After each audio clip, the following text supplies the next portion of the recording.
I think the SOPs, the documentations, the processes have become much more important, because for transferring knowledge from let's say one person to the other person, or one department to the other person, right, it becomes very, very important to document. And even in a, I mean, doesn't it, does it I mean, it's product company, services company, it doesn't matter, but it becomes much more important in a services company comparatively, like in a product company, to document everything that we do, right? Right. And talk to me a little bit of why is it important, and how has it helped you over the last 4 or 5 years in terms of especially the processing process documents and stuff like that, right? uh,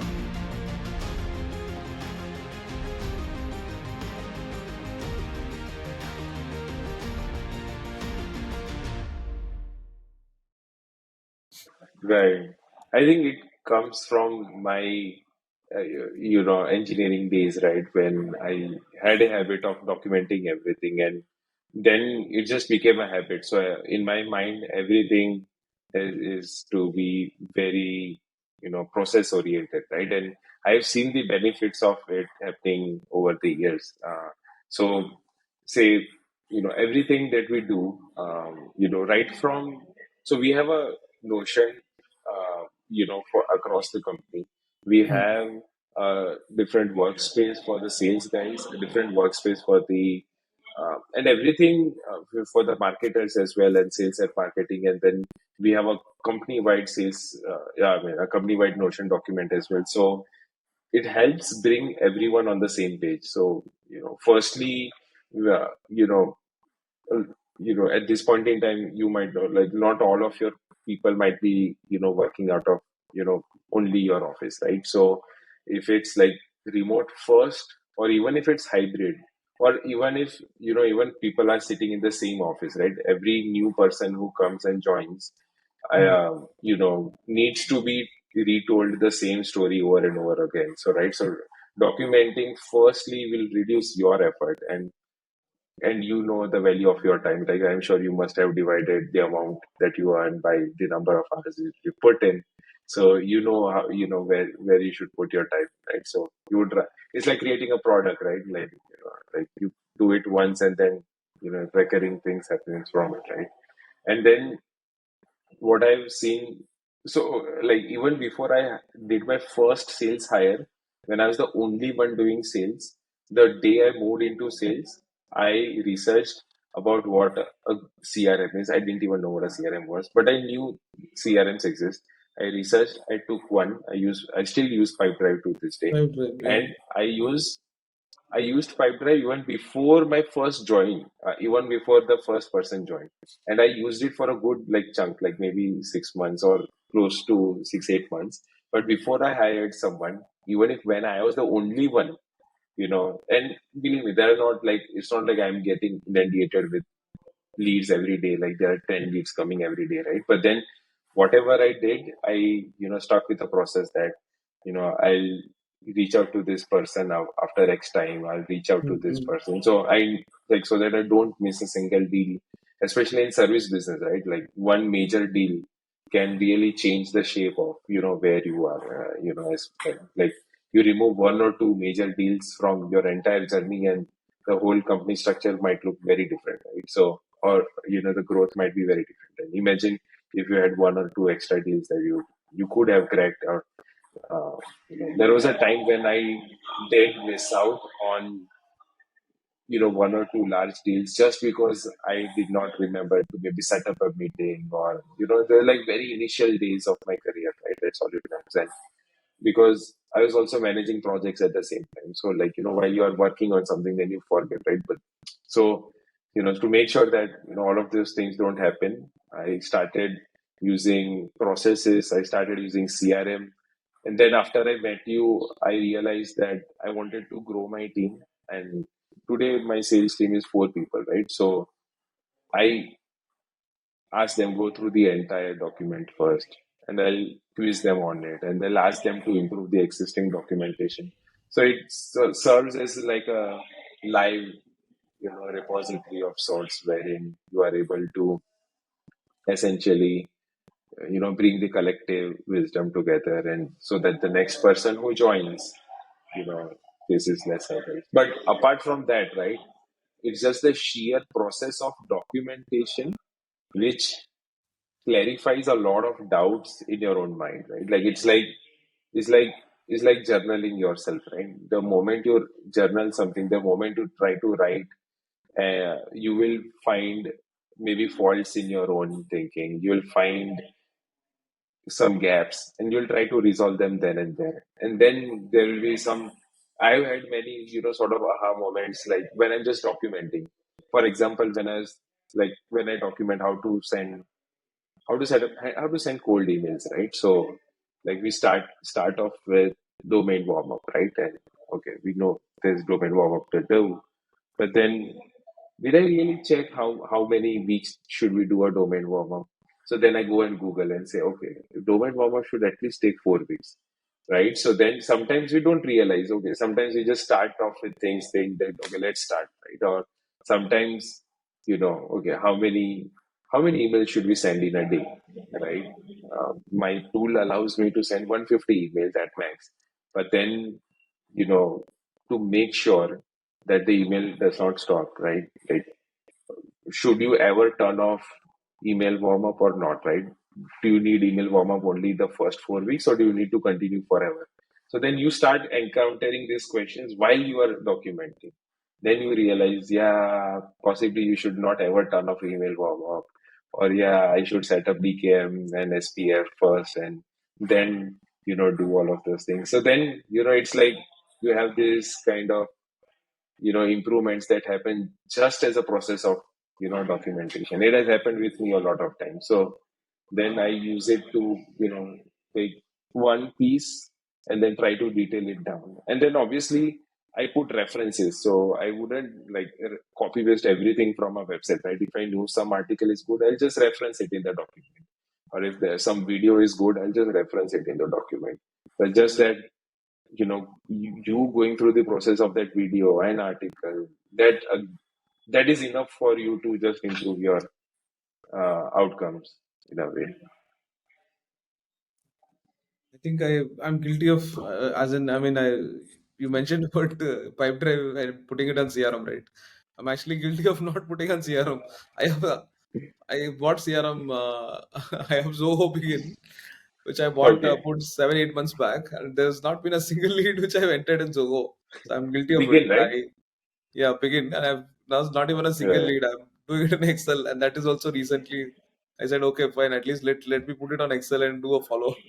But yeah, like guilty. But again, So, since that time, I think there's a lot of tools that is helping you right now with regards to documenting and processes, right? So those days, any call, now calls get recorded automatically, notes being created, AI, right? And that yeah, note yeah. can be easily converted into, like, put it on ChatGPT and ask them, convert into a proper document. It is going to do that, right? So there's a lot more easier. And earlier we used to sit and write, and now I think a lot of it is like you get on a call, talk for 10 15 minutes and ask AI to generate a document, and it's going to do that, right? And I True. think it's very important to, and I am 100% with that. uh, from a I mean I'm not even I'm not a process guy. Okay, I hate processes. Like, I still hate processes, right? It's not that, hey, I'm going to sit and write, and I hardly used to write, and then I started writing on LinkedIn. But Hmm. again, the importance of that is, every team that I consult, every company that I consult, the first thing that I tell them is, the first question that I ask is, do you have documents of everything, right? If you Right. have, then let me, like, if you don't have, then let me go and document it, or like I assign somebody who can document this, like, every single process. True. Like, if it's Google Ads, if it's, then ask them, if you are running Google Ads, like, what is the process for running Google Ads? What is the landing page Hmm. checklist? Like, how will you build a landing page here? What kind of a copy Right. checklist? Like, what is a creative checklist, right? So Right. everything What's your step by step. user journey of the entire product, or Yeah, maybe what is the even just a user journey, marketing right? funnel? What is a keyword, like, what is a keyword research process? What is a competitor research process? So each one I ask people to document and then do the campaign. It becomes much more easier, because what happens then is, True. this learning gets captured, and what happens again is, any campaign in general, marketers that I see, they just, when you're running a single campaign, they just use one single copy, one single creative across. right? If it's Google Ads, Hmm. there's only one. If it's display, there's only one, creative or a copy, right? If it's email, there's only Right. one email, Right. right? And the problem that I see there is none of it gets documented. Then people who come after them, people who take over, right? They still run the same thing again and Hmm. again, right? Without even knowing the impact of that, right? So Hmm. it was much more important to Right. document and capture your learning, and then again document that, so that people after can learn, and then they can get the best out of the document, right? So 100% with that. um, so right, how do you, out of probably out of the marketing sales question, how do you balance work and personal life, and what are the activities you do outside of work, right, to manage the stress of being a running a company? I think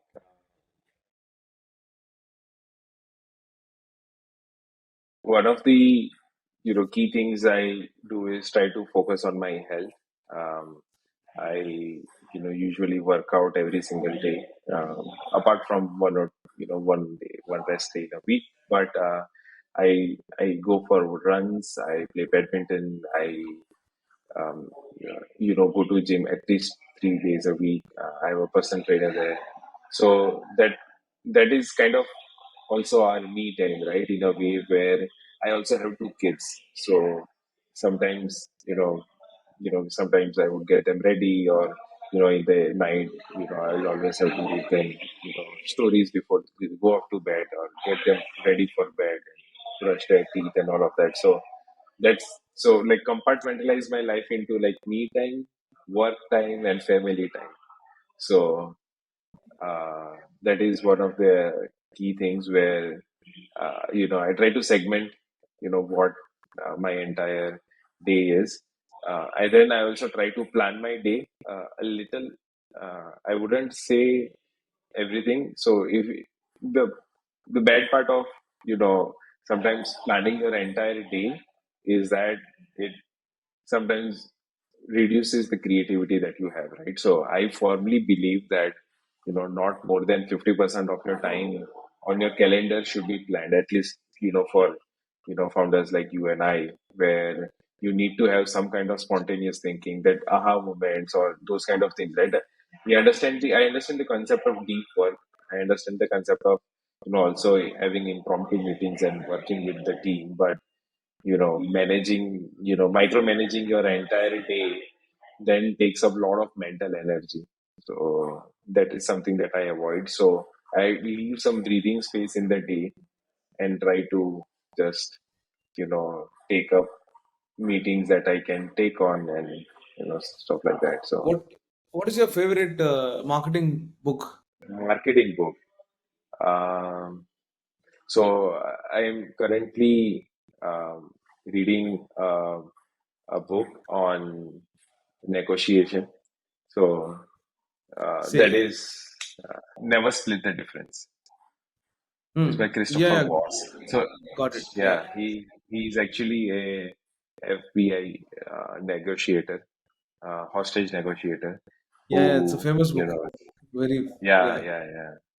I'm reading it. I've read a couple of. So I read very varied things, right from philosophy to Indian history to fiction. But yeah, like this negotiation, the art of negotiation is basically called Never Split the Difference Mm, by Christopher Voss. So this this is one book that I highly recommend. nice. Close to Um, finishing it, but yeah. you said you have 4-member sales team, right? And how many Yeah, marketers now? How many marketers? marketers are still two. Hmm. They're still growing on that front. I had a exit because someone did not want to work remotely. It was the opposite way around. They were bored out of their wits and they wanted to work in an office space. So so that is that. Others are so we are other than that we are working with freelancers, including content writers and such. Got it. Okay. And then we have a designer a developer who is working on the website as well. So that's Okay. One piece of advice that you would give for upcoming entrepreneurs. I think um, it's never too early to start. I guess most people have this chicken and egg situation of like, if I start, who will give me work? Will enough people trust me? It's just at some point in time, you just have to follow your gut and take the plunge. Right? There are a lot of people I know personally who who would, I'm sure, could do well, but they just don't start because let the cold start problem, right?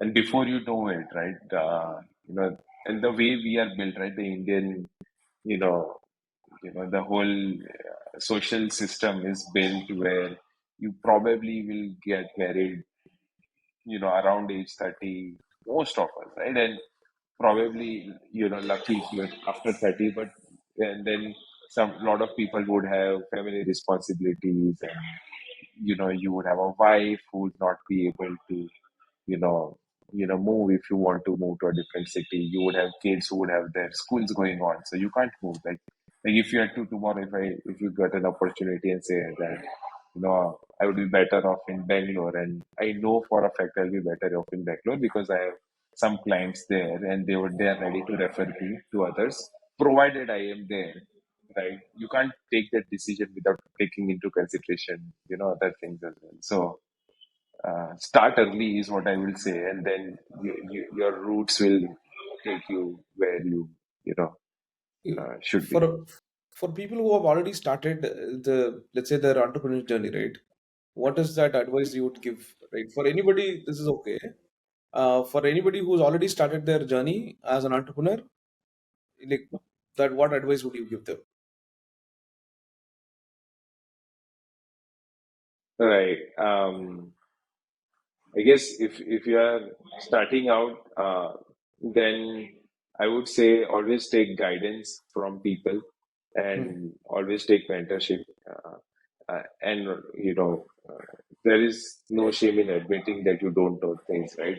Just because you are a founder or a CEO does not mean that you need to know everything or you should have the right answer to everything. It's just that you should have the right decision making framework is what is needed in the very end, right? Uh, like over the course of SoluteLabs, we have had multiple mentors. In fact, it was the exact same approach where how I approached you as well, right? Like I remember you did a cold call to me, and then in the other way around, like I like the approach of the cold call and cold email. So I like it's like, okay, can you mentor us, right? So like always keep your ears and eyes open for people whom you want to work with or who can add value to your organization and stuff like that.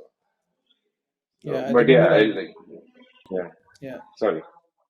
I, yeah, I agree. So, I, yeah, it's very important. So you're saying that take advices from people, Right. and be open, and be always open and listen, because you don't know everything. Sorry, Yeah. don't think that you know everything, and you can just always open, Yeah.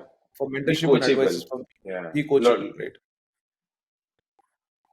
Got it. And yeah, and at all stages, right? So whether you are running a setup with 2, 3 people, or maybe you're running a setup with 100 people or 1,000 people, right? Whatever ARR that you are doing, right? Whether it's a million or 10, right?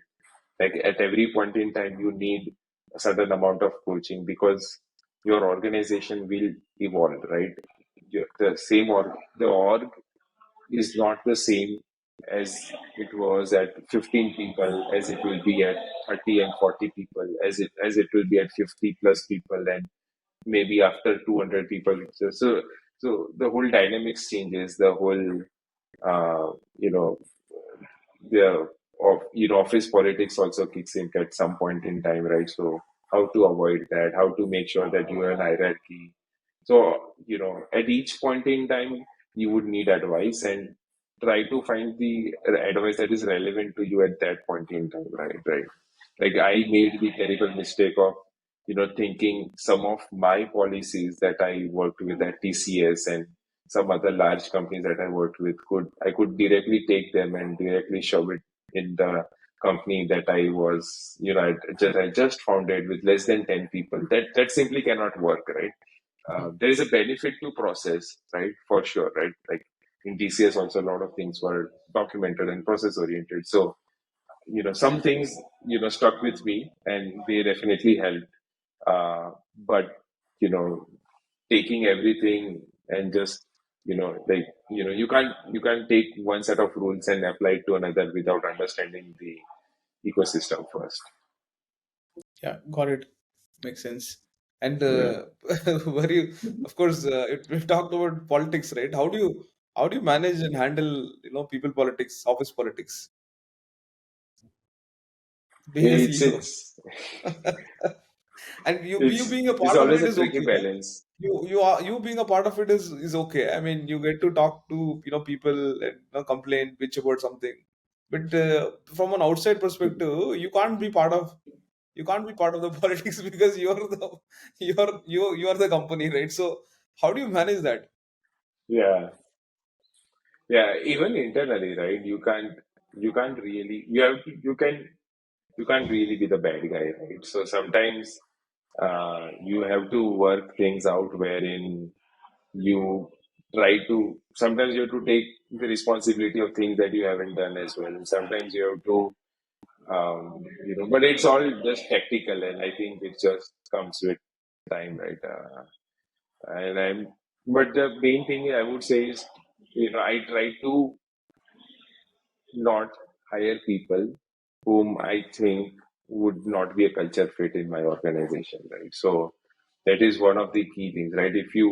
And at least at this stage, right, I can afford to make that decision. Maybe if I scale beyond a certain point, when the hiring, when I'm not even taking the final call, or I or my partner, then at that point in time, we might have a different set of people come in, right? But we have always tried to make sure that over and above first, the cultural fit is much important. If we feel, person is not culturally fit, then after some point or the other, we sort of depart ways in a way, right? Hmm. Sometimes you don't get to know these things in the first interview. Who will, and these are not necessarily bad people, is what I will say, right?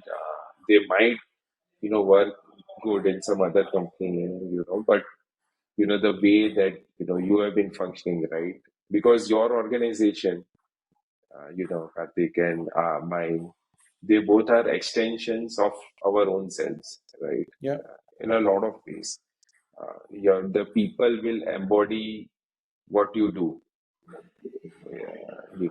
even literally, right? Right, like how you function, how I function. A lot of people will, they'll embody that message day in, day out, right? This is how it really happens. So if, if something is not a culture fit, then it's better to let them go sooner rather than later.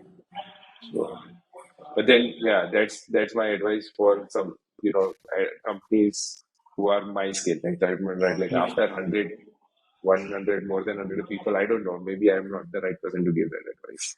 Got it. What some things that's really worked for you when it comes to marketing and also sales, right? What has worked for you and what didn't work for you? I think when it comes to marketing, writing content myself, has really worked. Unfortunately, I do not get the time to write it right Hmm. now, but yeah, there was a time when I used to write a lot of content myself. So that helped us grow initially a lot, and Hmm. then that momentum could then be carried out by the people that Hmm. that I could train further, and uh, and then yeah, so organic marketing has always worked, uh, and when it comes to sales, again, spending a lot of effort on conversion. So the conversion process is as important as lead generation. We try to make sure that the customer is heard, their needs are met, and the proposal document and all, they are constant endeavor to change, right? They like mm, there's not a single month that the proposal structure would not have, I'm not saying completely mm, change, but we will make tweaks. We use different softwares for sending out proposals, and we mm, try mm. to make sure that we are always in line, and with the larger players out there. So we want to give a at par experience with the larger companies, but still being nimble at the same time. Got it. Okay. So how are you able to generate your initial leads right now? You mentioned SEO work for you, right? What percentage of that is inbound? What is the percentage of outbound? Can you talk to us a little bit of that process, right? How do you generate leads now? Right. If I say right now, close to 30-40% of more, okay, so more than 50% of leads will be inbound. Hmm. And even despite having a smaller team, because the work has been done for a couple of years now, close to 50% leads are inbound. And when I say leads, like leads that have converted, right? So Hmm. we recently worked with NDTV Profit Hmm. to launch their apps. That was an inbound lead. We So worked with, NDTV profit came through inbound. yeah, yeah. Oh, that's a big So name.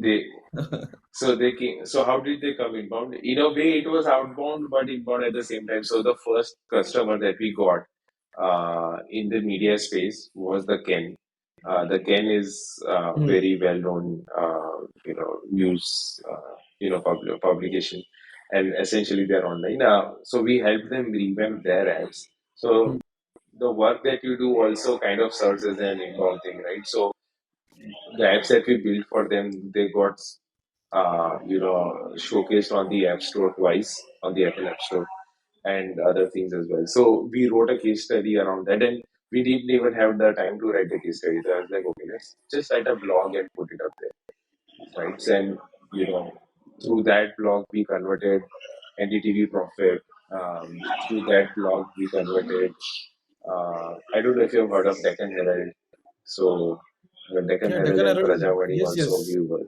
Yeah, Deccan Herald. Yeah, it's a Yeah, famous they're newspaper earlier.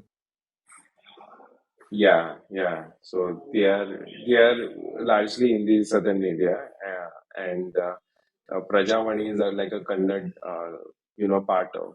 It's just the same company, but they have a Kannad publication. So we are working with them also to launch their apps very soon. Then there are some. We also converted one local company here called VTV Gujarati. So Hmm. we just started working on their product. We are helping them do their entire migration, right from design to migrating more than 1.5 lakh articles on their Hmm. platform onto a totally new system with our own CMS, including mobile apps, including web apps, everything. So like a lot of conversions have happened through, sometimes a seemingly innocuous one blog, right? You would have, large conversions. So sometimes you don't know where things will really pan out, right? Sometimes you would have written great blogs, and yeah, people have reached out. But then we have also done a lot of good outbound work as well. So that is where a lot of A/B testing also comes in play. Started, like how we experimented, like when we used to work together, like write shorter emails and, make sure you try to grab the attention of the person. But then, yeah. So that our sales process has also kind of evolved. Right now we are using a different tool. We are using a tool called instantly.ai. Hmm. So that is helped us, build a lot of, existing our And cadences are running there and stuff like I that. also use Instantly for one of my clients. Yeah, I have Okay. two three licenses for Instantly. But yeah, Okay. so how long, like for audience, right? Like how long does it take to see some results in marketing, right? Like based on your experience. If you if done right, then I would say, like you can experience, like depends on what point you are starting out, right? Like if you Like if you have very shitty DA and something of that sort, then it's a different thing. But if you are decent, DA, and if you have decent traffic, then I think even with less than a quarter is also okay. You'll get some results. I'm not saying like exponential results, but you'll start seeing some results at the end of the first quarter, and then uh, and the other side is if you do bad work, then that that negative effect also takes Hmm. comes in after 1 or 2 months as well. So Hmm. you have Hmm. to be very, yeah, cautious. You have to look at the figures continuously. You have to see, how the conversions are happening and all. So that's why we still use like HubSpot for our marketing automation. So we trace back the journey of every person who filled in a form. Like how did they find us? Which blog did they see? Why did they reach out to us? How can we improve the conversion? Something of that sort. Yes. So yeah, Karan, one last question. Something that you thought will work well but didn't work really well, but one thing that you thought won't work but worked really well. In sales and marketing or in general?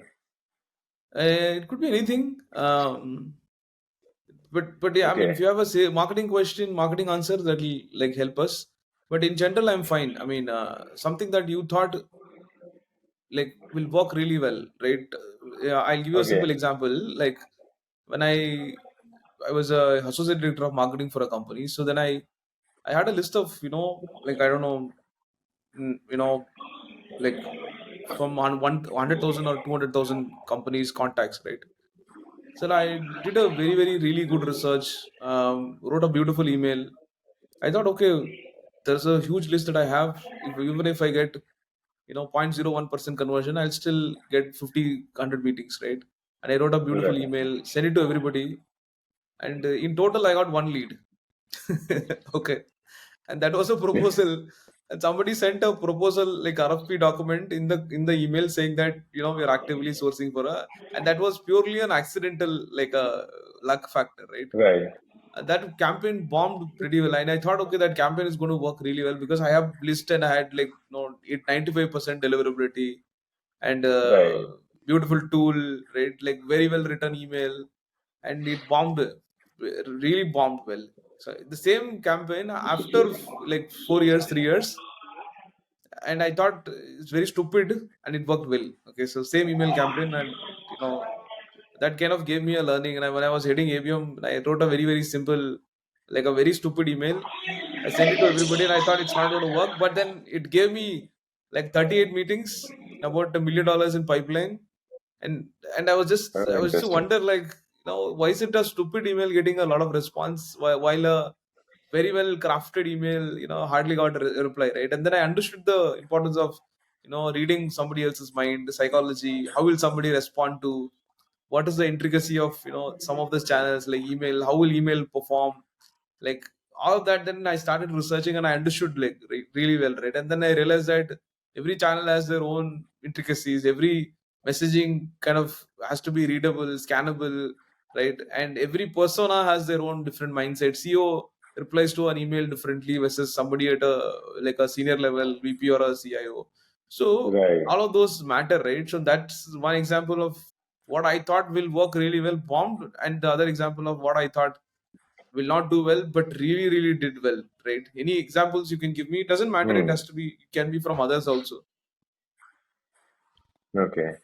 I think one of my learnings, even after all this time, was that maybe I'll hire for some skill that I possibly didn't have, or possibly, so one of the things that I try to do is just I try to hire someone very senior in you know marketing. And then the thing is, I you know so there was a time when I was more inundated with sales, right? Because there's a lot of calls coming in, and then I would cater to them and making sure.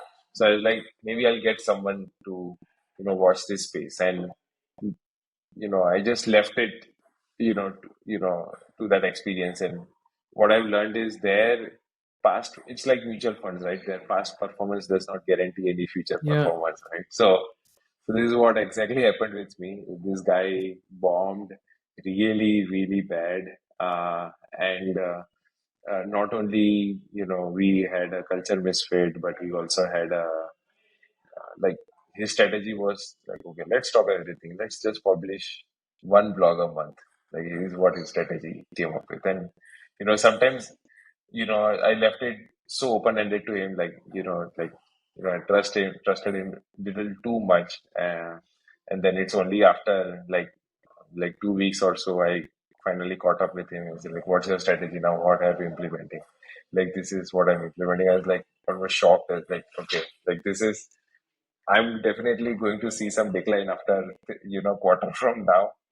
Uh, and we still had him for like another 1 or 2 weeks, but then tried to reason with him. It didn't work out. So for a lot of reasons we yeah like so.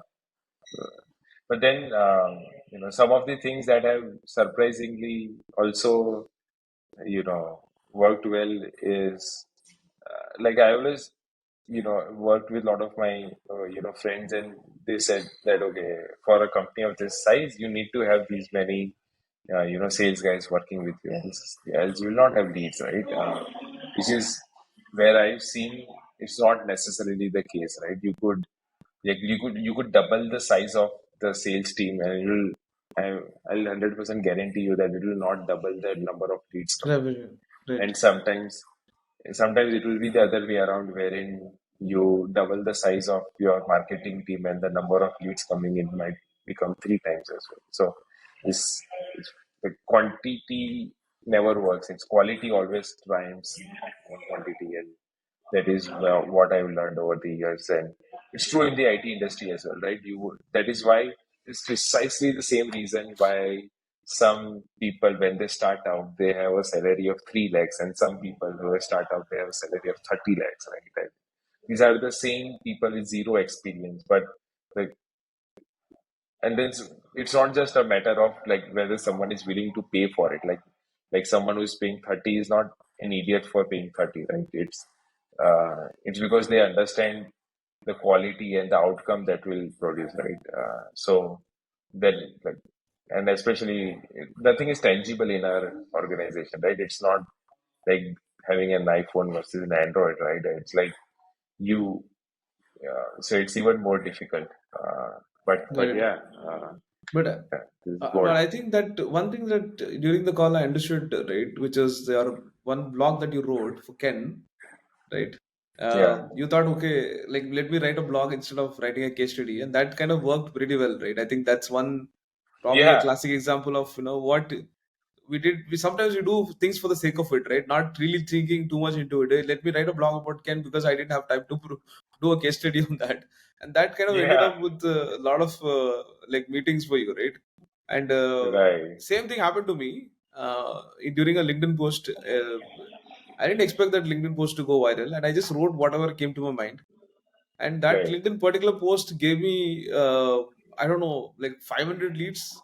I didn't Wow, have time to. I rejected like a lot of them because they were not the right ICP. Right? I'm very particular about right, what kind of ICP that I speak to, and right. even then ICP I had about 40 to 50 leads like from my ICP, right? SaaS Okay, companies, founders, who came on my DM and said, Karthik, I would love to chat with you. I want to take my company to the next level, right? And I ended up converting right, probably 7 or 8 of them with just that one post, right? And I said, sometimes you think you don't really plan for something, and then just it just happens, right? And true, true, true. one of that is for you, I think, that blog, and the other one is like your hiring, right? Which you thought is a great hire, and then eventually bombed, right? And I have also done that. In a shorter time, I've done that mistake plenty. Okay. I've really done that mistake like plenty. Okay. So I've hired a head of HR. I hired a very senior director of marketing part time, and 2 weeks like from like 2 weeks I figured not working out. And same thing for head of HR also. It happened that I figured like in couple of weeks, but then I wanted to try it out, but then it went on for 2.5 months. Nothing came out of it, right? Hmm. So but I Yeah, agree on that, right? Some things that we think that work very, and I think I'm pretty sure that this will happen again and again for us, right? This is not yeah, going to yeah, change, definitely. right? And you can't really plan for things like this, right? It will just happen. So, anyways, I think we have come to the end of the episode now. Thanks, man. Thanks again. Thanks, Karan, for joining. It was great having you again. Um Great, Thanks great. for joining on And the thanks for having me. podcast today. And yeah, it was wonderful talking to you. I know we've transition happened that you chose sales and marketing as the thing that you want to do again, right? So I think Right. from that moment onwards, it become easy for us to have that conversation on sales and marketing, right? So, but True. yeah, one of the like for me personally, one of the best guys that I worked with, and there was a lot of learning. And I also enjoyed in terms of the way that you treated me, the consulting journey, right? A lot of people see me as, uh, get the maximum like time from him, or get the maximum out of output, right? But I think for us, we worked really well on some of those areas that you wanted to focus on. And then the utilization, I really enjoyed the way True, that you true. utilized my time, right? I think it's very important to understand where to get the maximum value. And again, thanks for joining us. And it was wonderful talking to you. See you again. Thanks everyone for watching this episode. Stay tuned for the next episode, and please subscribe. Thank you.